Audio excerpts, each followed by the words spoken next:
Salut, moi c'est Cyprien, je suis président du festival Ébullisson à Montfaucon. Nous, le festival Ébullisson il est né en 2018, il est né d'une fête de la bière qu'on avait créée en 2017 et la première édition a eu lieu en 2018 avec une jauge à 800 personnes. Et cette année, on fait encore évoluer par rapport à l'année dernière avec toujours sur 2 jours, mais avec une jauge un peu plus importante à 3000 personnes par jour. Ça n'a pas été si simple parce qu'au début, il faut montrer patte blanche, il faut faire comprendre un peu le format aux gens, ce qui n'était pas une évidence au début. Notamment en 2019, quand on a grandi le festival d'un coup, on s'est rendu compte qu'en communication, on n'avait pas été suffisamment bon pour faire comprendre aux gens nos ambitions et de passer un cap sur ce qu'on propose aujourd'hui maintenant, parce que 2019 était assez proche de ce qu'on propose aujourd'hui, un peu plus étoffé.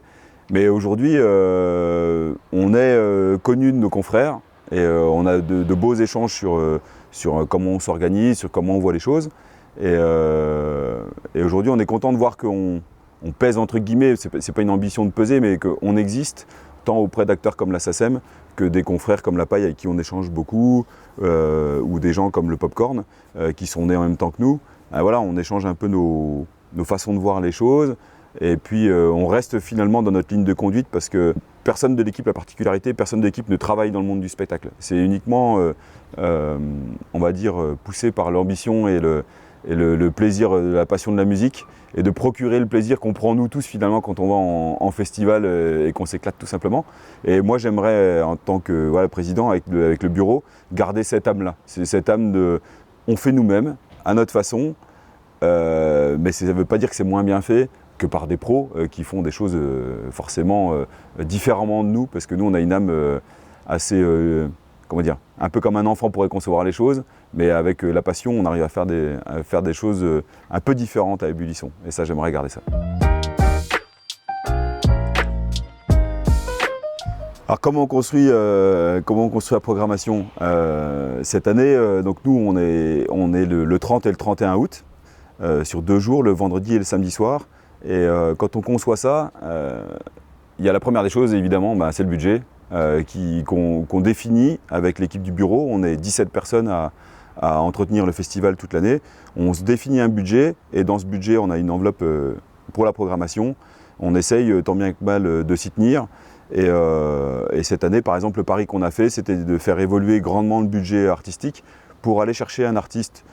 Voilà, donc ce sera donc Kyo et Nine Beaters, mais notamment Kyo, qui nous garantit de pouvoir remplir le samedi, ce qui fait évoluer un petit peu la vision du budget. Voilà, je ne vais pas rentrer dans la technique, mais voilà, c'était l'idée de faire évoluer. L'année dernière, on était avec Kali, c'était déjà un succès fou avec une ambiance comme jamais on a eu à Ébullisson.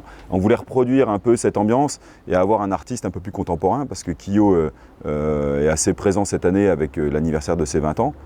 Donc on est content de pouvoir programmer ça. Et puis derrière, on va chercher de la scène émergente, de la scène montante, avec des choses qui peuvent surprendre et procurer énormément de plaisir dans plusieurs styles. Autant des gens comme Kaisaria par exemple, qui sont passés aux The Rock, qui ont été coup de cœur de la programmation des The Rock. Nous, il faut imaginer que c'est des gens qu'on programme l'automne l'année dernière, ou l'hiver, au mois de décembre c'est réglé. Et ça, c'est pas évident. Aujourd'hui, c'est évident pour tout le monde que Kaisaria a transpercé les The Rock. Mais nous, à l'époque, c'était pas le cas. Mais on essaie de chiner, d'être en amont de tout ça pour pouvoir avoir chez nous des artistes quelques Kaisaria. C'est des choses qu'on a pu faire aussi avec Trinix, par exemple, il y a quelques années, qui aujourd'hui fait le Tomorrowland, fait les plus grandes scènes, il sort des vieilles charrues. Voilà, on les a eus chez nous. Et ça plaît à notre public de voir qu'en arrivant, on ne connaît pas forcément les noms des gens qui sont sur le 2e tableau de l'affiche, mais on sait qu'en repartant, les gens se diront « Putain, c'est incroyable ce que j'ai découvert là-bas, ça va arriver avec des Vénus VNR, qui sont des anciens de Thérapie Taxi, des gens comme ça, ne sont pas forcément connus du tout public, mais vont surprendre parce qu'on guette un peu ce qu'ils produisent sur scène et l'ambiance qu'ils dégagent. Et nous, on a hâte de faire découvrir, quoi. Et donc c'est vraiment un peu ça l'essence de la programmation. On a aussi la dernière partie, on l'a créée avec un tremplin, qu'on fait toujours au contre-pied du festival au printemps, on le fait au mois de mars, la fête de la bière à la Saint-Patrick. parce qu'avec la bière et le son, nous ça nous va bien. Et donc on fait le tremplin et là on donne accès à 4 groupes vraiment émergents. Alors au début on avait uniquement la scène locale, mais aujourd'hui on l'a ouvert à tout artiste émergent qui a envie de passer par le mode tremplin. Et on a des choses assez incroyables avec des gens qui nous appellent de n'importe où. Cette année on avait des gens de Lille, de Paris, de Lyon, des gens qui se passent le mot, qui sont déjà venus au festival, qui disent mais attends mais va là-bas, tu verras l'ambiance. Et ces gens-là viennent, ils nous font un show assez incroyable à chaque fois au tremplin. Et voilà, ça nourrit notre scène ambrée, la petite scène, avec des artistes en devenir, quoi. Et ça, c'est toute la composition de la grille qui font qu'on arrive à gérer avec notre budget qui est bien en dessous de ce que peuvent avoir nos confrères tels que La Paille ou tels que, évidemment, des gens comme les Eurocaines et compagnie, quoi. C'est sûr. Mais voilà, on aime réussir à avoir une programmation qui a de la gueule, avec le budget restreint qu'on a, quoi. On essaye d'être assez éclectique, on ne veut pas s'enfermer dans tel ou tel style et on aime pouvoir procurer un peu du bon dans tout. Cette année on a DTH par exemple qui est hip-hop et qui fait quelque chose de très très sympa.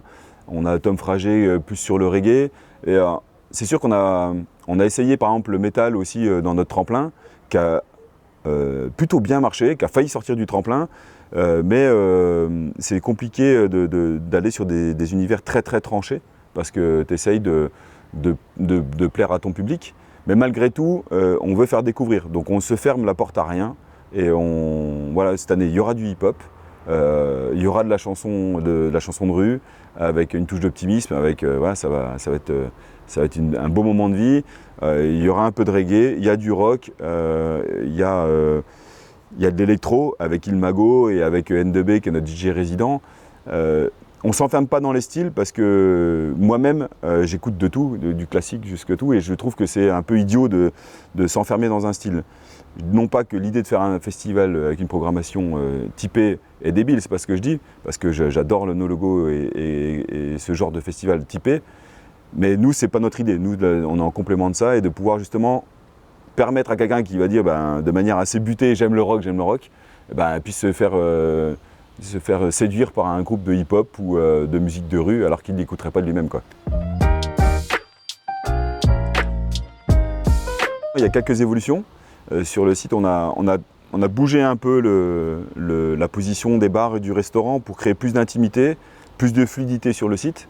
Donc on a constaté qu'on avait un bar très sympa le long de la scène principale, mais qui réduit un peu la capacité du public face au concert, au moment du concert. Donc du coup, on a par exemple retiré ce bar-là près de la scène.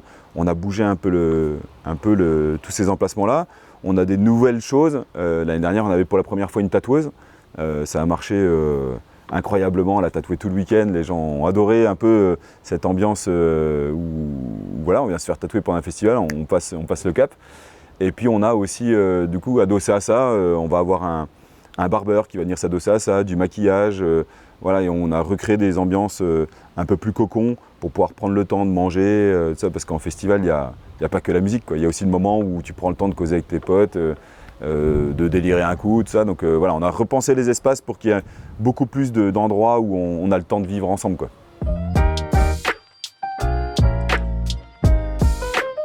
Pour conclure aussi, je dirais qu'on est assez fiers de voir que la billetterie s'emballe. Par contre, ça peut créer une frustration pour les gens qui ont l'habitude de prendre leur billet sur place. Alors j'aimerais qu'on puisse passer le message que n'hésitez pas à prendre vos billets dès maintenant pour ne pas se faire surprendre le jour J. Et puis il y a une petite chance pour vous aussi, c'est que je vous invite à venir jouer au jeu que vous propose Squeezer pour faire gagner des places gratuitement. Et ça, vous allez voir à la fin de cette vidéo des places qui vous seront offertes par Squeezer sur le site squeezer.fr. Écoute, merci à vous, c'est cool.